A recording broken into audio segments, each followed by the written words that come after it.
Hello Aries, welcome to your monthly reading. So this is a reading for May 2023 for our rising or sun sign Aries.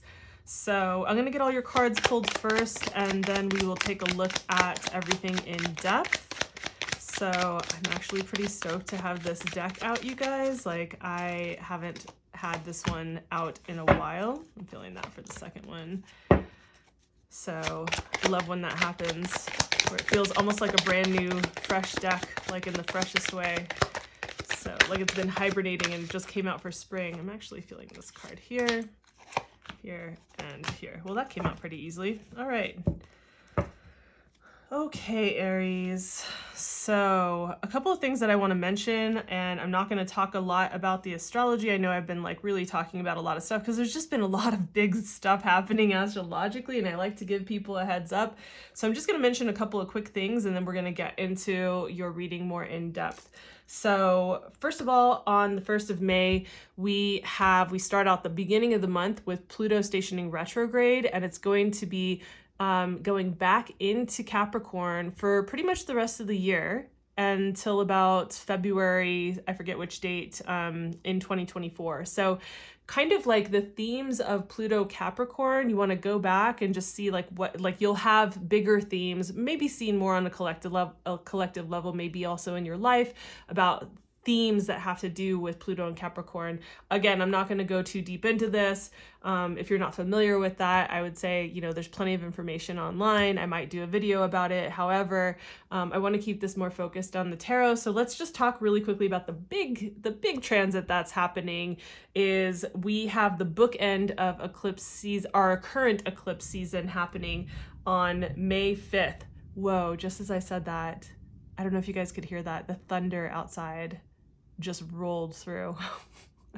And I think it's super appropriate because we have a full moon lunar eclipse in Scorpio, and it feels like that should be a dun dun dun, like thunder going kind of moment. So I think that's super appropriate. A couple of things to know that I think would be helpful. Like I said, I like to give you guys a heads up. This particular part of this eclipse season may feel like it stirs up quite a lot of emotions, and generally it can have to do with the releasing of things, the letting go of things, or things exiting your experience or your life, right? So we have, mainly because we have the South Node, like anytime we have a South Node eclipse, the South Node has to do with that releasing and that letting go type of energy. So that already has to do with that. And then we have the full moon, and the full moon, right? We all know about this, right? It's just kind of like this very full kind of emotional time. It can be an emotional peak, you know, emotions can run on high. And then we have that all happening with the moon being in Scorpio. And Scorpio, like the moon in Scorpio, the moon's not really too happy in Scorpio. It's one of the hardest places for the moon to be. So we have this kind of bookend of the eclipse. Remember, I said before in my previous videos, it's like this is like it ushers in and it moves things out in eclipse season, right? So this could be the ending of a chapter. It can be an emotional letting go. It can also be you feeling like, you know what, I'm really done with these projects or this career path or this person or this whatever it is. You might feel like I've, you know, it's served its purpose. I've got the lessons from it. I'm done with it, and kind of declaring like I'm done with that and I'm moving forward. So I just wanted to give you guys a heads up about that so you had an idea, so you know what to kind of notice, what's coming up and what to look out for. So again, that's happening on May 5th. That all said, let's take a look at what is occurring with your cards, what kind of advice you're getting spiritually. So we're going to keep with these cards to give us a sense of like how we can bring together and focus this, because it is a collective reading and obviously not going to hit for every Aries rising or sun sign that's out there. So again, if this is your message, awesome, you resonate with it, great. If you don't, check out, if this is your sun sign, check out your rising, vice versa. Or, you know, best way, honestly, is to get a personal one-to-one reading with me. All that's in the description box below. So in order to focus this reading on a collective level, I pull these cards to get a sense of either where in life or what themes this all has to do with. And here we have Saturn showing up. So, and you know, Saturn showing up here, I feel like is really interesting just because Saturn rules Capricorn and we start out the month with Pluto moving into Capricorn. So I feel like some of those themes in your life of Pluto Capricorn, you can always do a search, like Google like Pluto and Capricorn, to get a sense of like what themes that has to do with. But I feel like this is connected for you. Saturn also has to do with our commitments, what we are deeply devoted and committed to, what we are wanting to really deepen into and master, ground into, and to do it with integrity. It can also represent time and maturity, like the stepping into more mature levels of, you know, ourselves in whichever area this might have to do with, right? So it's kind of a growing up. That's why, you know, you hear about Saturn returns the most, but, you know, Saturn return can have to do with like stepping into a new level of adulthood and new level of responsibility. And that, you know, Saturn also has to do with the structures and the foundations and the boundaries that we're creating in our life. So all of these are the different kinds of themes, and I'm trusting that you can immediately feel where this relates to in your life, like where this theme is applying in your life. So I know it's not a house card. I love when the house cards show up because it's like very direct about which area specifically. However, we do have a very specific theme, and I feel like that's going to be very helpful here. So we're going to take a look at the beginning, middle, and end of the month, your challenge card, and what your spiritual advice is. We'll see if we pull any extra cards from here, but let's start out with what we've got. So we've got the Chariot at the beginning of the month. We move into the Lovers, and then we have the Ace of Pentacles. So with the Chariot card, at the beginning of the month, it feels like you're really riding into this place where you want to be moving things forward. You're trying to move things forward. And I think that there is this maybe reminder, perhaps you're getting messages about where you need to be in integrity and alignment with yourself in order to do so.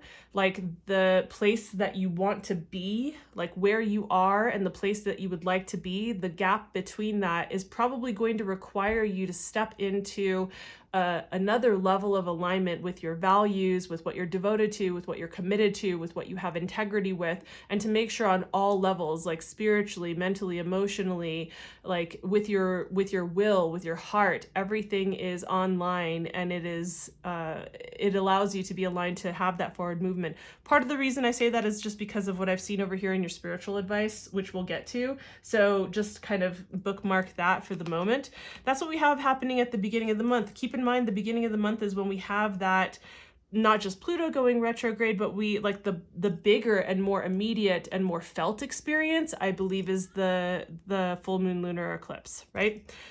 So then we move into the middle of the month, and we have the Lovers card. And I know that it can, like, if you're new here, let me just say really quickly, the Lovers card does not always have to do with like love and relationships. If you feel like this applies to relationships, I can say this. If this feels like this is applicable to relationship, like some kind of romantic connection, then, you know, Saturn also has to do with commitments as well. And perhaps that this is really talking about like showing you about where you need to commit to a more mature level of this relationship that you have with somebody, right? So I will say that if this does feel like this is relationship related for you in particular, and that feels like the message, then I would interpret it this way. However, because it's a collective reading, we don't really know. I will say that the Lovers is generally about having this connection with another person. This can be a business partner, of course, because that's kind of like a marriage of sorts, right? That's a relationship.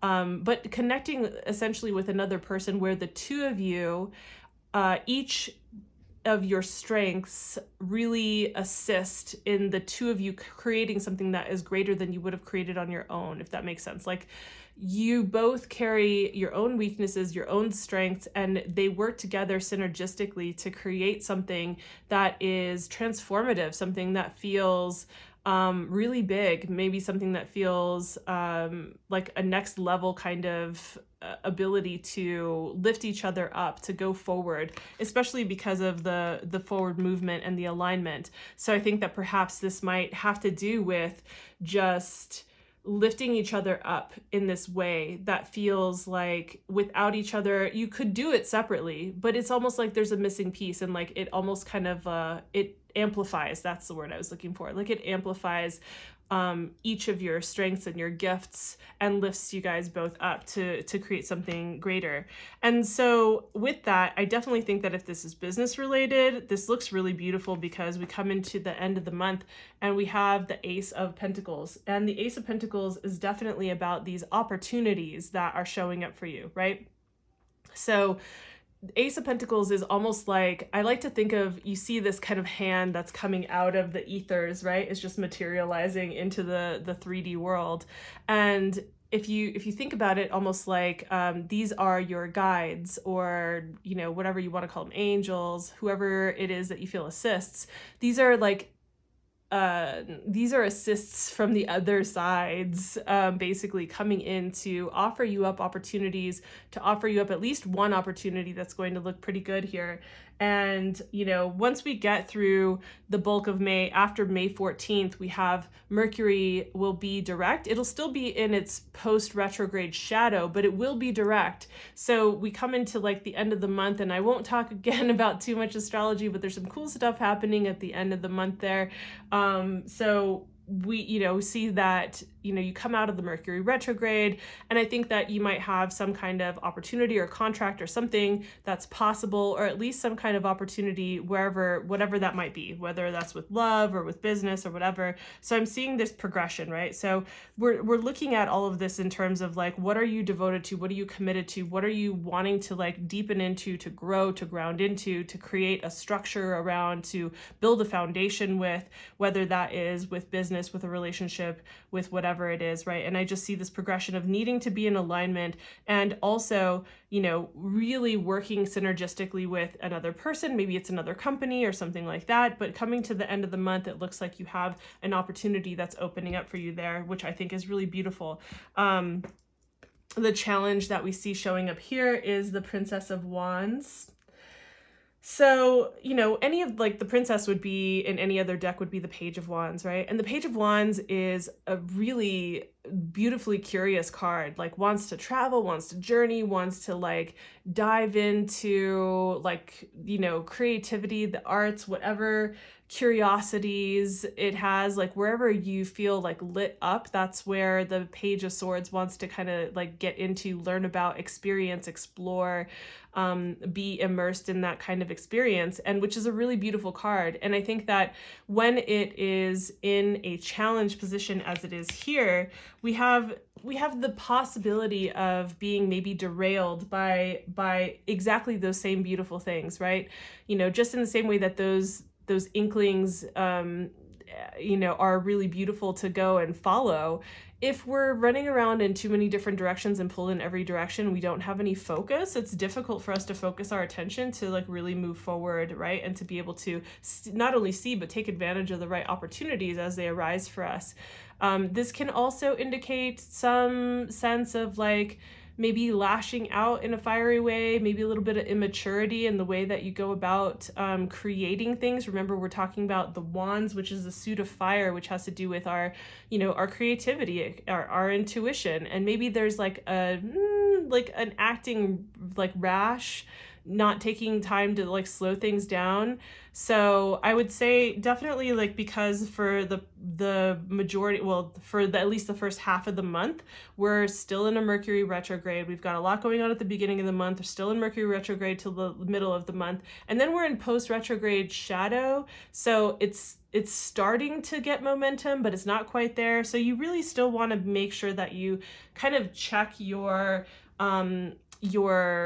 reaction to like just jump into things or just do something. You know, it's like, it's great to have that drive and to want to like move forward. And also this is a time to make sure that you reread any contracts, that you really think through. Again, if this is about like a romantic relationship, for instance, really think through, am I committing to something that is of value to me, that feels like it lights me up? Does this feel like what I really want to deepen into, to really explore, to really commit to, right? And again, like, look at that through any lens, whether it has to do with business or whatever it has to do with. Your spiritual advice that comes through is the Seven of Wands. And again, I was connecting it here because the Seven of Wands is like, notice that he's reached this, he's at a higher vantage point, right? Like he's got the high ground, right? So, and you see all of these other wands, which can be possible conflicting desires, conflicting wants that come from the people around you,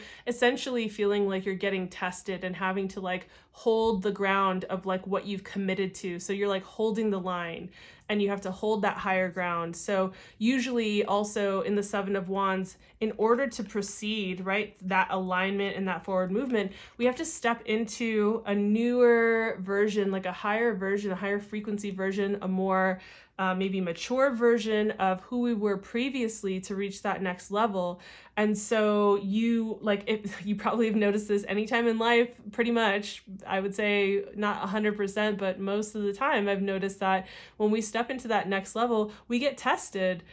Sometimes lightly, sometimes not so lightly, but we get tested about our resolve. Like, are you really committed to this? Is this really what you want to like deepen into? Is this really what you're going to stand for? Are you going to hold this frequency? Are you going to hold this line? And so, I just feel like there might be people even close to us unintentionally. It's not like they mean to try to derail us, but they might be accustomed to us being a certain way. And so their desire for us, or their desire about how to connect with us, might be conflicting with the version of ourselves that we're stepping into. And so there is this kind of need to hold yourself in a strong way. And to have that, look at that warrior spirit. Not that I typically associate that with the Seven of Wands all the time, but it is very much like a warrior type card. So, I hope that this makes sense. I would say definitely take a look at, the last videos that I did for the new moon solar eclipse, if you want to get a sense of like more of the big picture. I do talk about some of the astrology in that as well. So, and again, if you want to get a personal reading, the information for that is down below. Please like, subscribe, all the things, hit the notification bell so that you can get notified whenever I put out new videos. I am definitely doing like the monthlies, but I'm doing like bi-weekly-ish readings that go from new to full moon and full to new moon, and definitely incorporating some astrology here and there. So I hope that this was helpful, and I will see you in the next video. Bye.